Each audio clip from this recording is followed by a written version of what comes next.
Ladies and gentlemen, this is TVP World. You're watching another episode of Break the Fake, where we debunk fake news and combat false narratives. I'm your host, Benjamin Lee, and let's get rolling. Now, the European Parliament elections are scheduled for the weekend and will run from June 6th to June 9th. The campaign is in full swing, but we won't be talking about candidates or their programs today. Instead, we'll be focusing on one organization that seems to eclipse candidates and parties in its involvement in the run-up to the elections. Who do we mean? Well, Russian foreign intelligence, of course. They don't have any official candidates running, but they do have their preferences. Take, for example, the border between Poland and Belarus. Over there, Belarusian state security basically serve as an extension of Russian intelligence. Minsk keeps ferrying migrants to the border areas and letting them loose to wreak havoc in the area. 2 days ago, around 4 in the morning, a Polish patrol was attacked by a group of around 10, throwing stones, thick branches, some even using gas. Now, the injured soldier tried to intervene, but he was attacked with a tree bough, leaving him with wounds to the eye. Now, the officer stabbed on May 28th is still in a serious condition. What was he stabbed with? A migrant threw what was basically a makeshift spear carved from a longer branch and with a blade affixed at the end. The man threw it over the border fence, hitting the soldier in the neck. Attacks like these have basically become commonplace in the Polish-Belarusian border.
In the meantime, Polish market research firms have been receiving offers to poll Polish nationals for their opinions about Russians and Ukrainians, with the submitted question list including some very biased queries. But the offers come with a price tag 2 or 3 times higher than the market rate. Now, that wasn't the only thing that raised eyebrows among potential takers of the contract. According to one company rep interviewed by Polish daily Rzeczpospolita, when someone puts together a request like that, they're usually easy to identify by company name, email addresses, and the like. And here, the emails came strictly from Gmail accounts rather than company addresses. Rzeczpospolita also points out that the companies in question have noticed that the businesses mentioned in the email footers either don't exist at all or had no idea that someone was using them for cover. Now, this comes on the heels of a recent operation where the Russians hacked a Polish press agency and used this website to publish 2 fake news items about Warsaw introducing mass mobilization. In response, Poland's foreign minister said that we know who's behind the operation and what the objective is.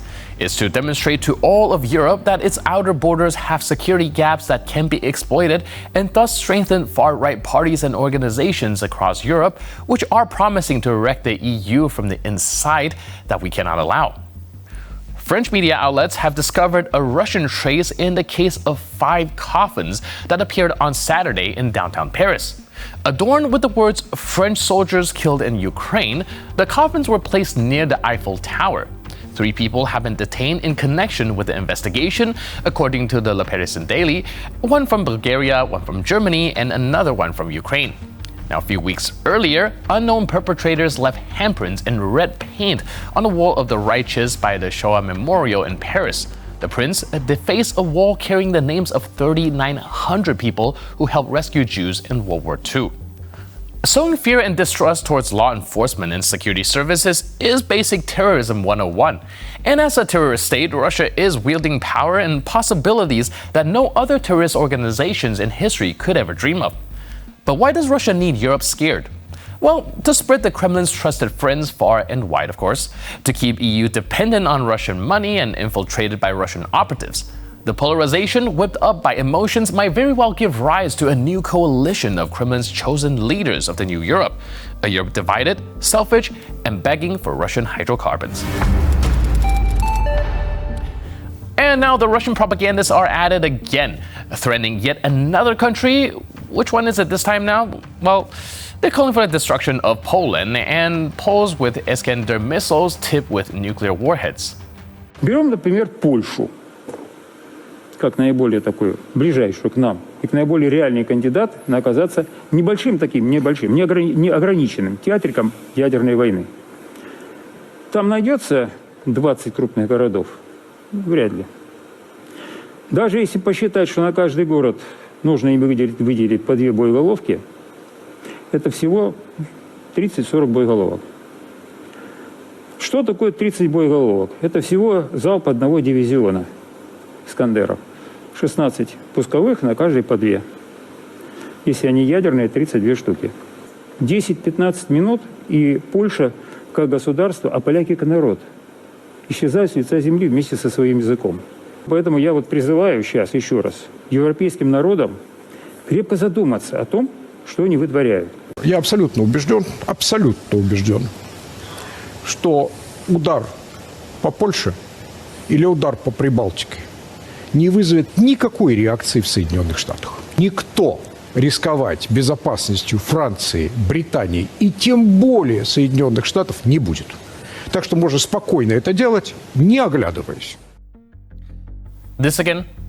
I mean, here in Poland, this is not our first time hearing stuff like that. At some point, the crying wolf gets stale.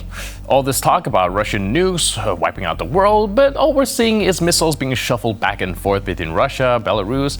But hey, the threats keep on coming. Meanwhile, Vladimir Putin held a meeting with the Russian Presidential Commissioner for Children's Rights, Maria Lvova-Belova, over World Children's Day. Now, it's even difficult to string these words in a single sentence. Vladimir Putin, who launched a war that has already killed hundreds of children, is meeting for Children's Day with Maria Lvova-Belova, who's repeatedly spoken about kidnapping kids from Ukraine to Russia. Let's see what they talked about. Все понимают, что дети оказались на территории России, поскольку мы их спасали от обстрелов из зоны боевых действий. Бог с ним, это все игрища там политические, а главное, чтобы дети воссоединялись со своими родными людьми, чтобы семьи воссоединялись, чтобы они были счастливы. Конечно. Мы действуем в интересах детей, Владимир Владимирович. То, что нужно. So Putin says that Russia is basically saving these children from shelling. Shelling by whom? I mean, if Russia wants to help these kids, all they have to do is to stop firing the guns. That's a no-brainer, isn't it? What is Russia doing lobbing shells into areas it knows full well are full of kids? No, the next utterly cynical quote from Putin is that in his opinion, the most important thing for these kids is to return to their relatives, for families to reunite and be happy. Well, let's take a look at some facts, shall we? According to official sources, since the beginning of the full-scale invasion, Russian operatives have forcibly removed over 20,000 Ukrainian children from their homes.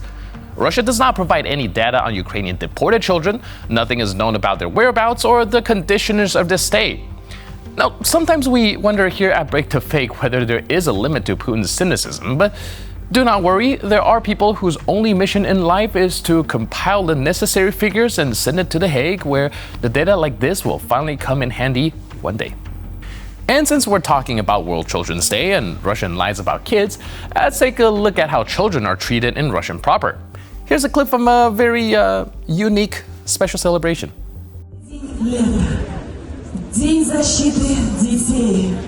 Мы открываем самый масштабный фестиваль в России ВК-фест.